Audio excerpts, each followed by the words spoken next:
ជំរាបសួរបងប្អូនទាំងអស់គ្នាសម្រាប់បងប្អូនដែលយកឈុតសាប៊ូលាងចានយកទៅរៀនធ្វើអញ្ចឹងបងប្អូនអាចមើល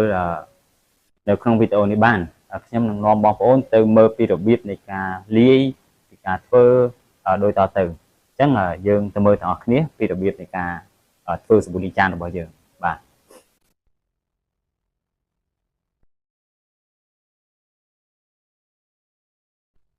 ឡូវយើងចាប់ផ្ដើមអនុវត្តនៅក្នុងការធ្វើសាប៊ូលាងចានរបស់យើង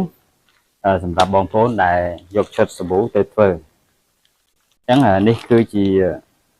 ឈុតសាប៊ូដែលបងប្អូនយកទៅធ្វើតែជាផ្នែកតូចមួយដែលខ្ញុំចែកជាក្នុងមួយឈុតហ្នឹងជាប្រមាណផ្នែកមកដើម្បីយកផ្នែកតូចមួយយកមកធ្វើជាគំរូសម្រាប់ឲ្យបងប្អូនមើលអញ្ចឹងជាដំបូងយើងត្រូវត្រៀមធុង2ណាធុងពេត្រូបើយើងមានធុងពេត្រូធំណាយើងប្រើធុងពេត្រូធំមកចំនួន2មកអញ្ចឹងធុង1យើងដាក់ទឹកចូលមួយភ្នែកទៅតាមរូបមន្តដែលមាននៅក្នុងហ្នឹងបងប្អូនមើលតាមហ្នឹងទៅ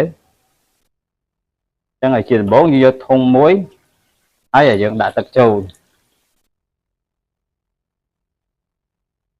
ចំណែកទឹកដែលយើងត្រូវយកមកធ្វើគឺយើងបានត្រៀមរួចរាល់ហើយខ្ញុំបានចាក់ដាក់នៅក្នុងដបត្រៀមរួចរាល់ហើយអញ្ចឹងនៅពេលដែលយើងចាក់ទឹកចូលក្នុងធុងមួយនេះហើយបន្តមកទៀតយើងយកគ្រឿងផ្សំរបស់យើងមក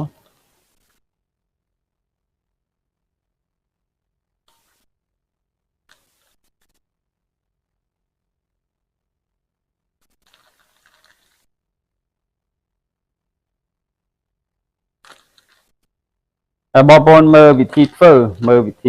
នៅក្នុងกระดาษដែលមានភ្ជាប់ទៅជាមួយអញ្ចឹងជាដំបូងគឺយើងយកធុងមួយមកយើងចាក់ទឹកចូលចាក់ទឹកមួយផ្នែកចូលបន្ទាប់មកយើងយកម្សៅពពុះយើងយកម្សៅពពុះចាក់ចូលក្នុងទឹកហ្នឹង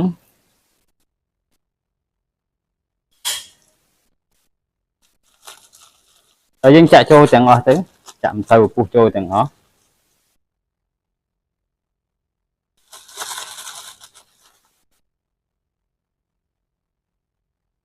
តមកទៀតយើងកូរម្សៅពពុះហ្នឹងឲ្យរលាយអស់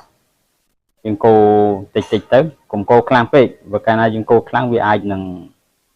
បែកពពុះទៅជាចេញពពុះណាអញ្ចឹងឲ្យយើងកូរតិច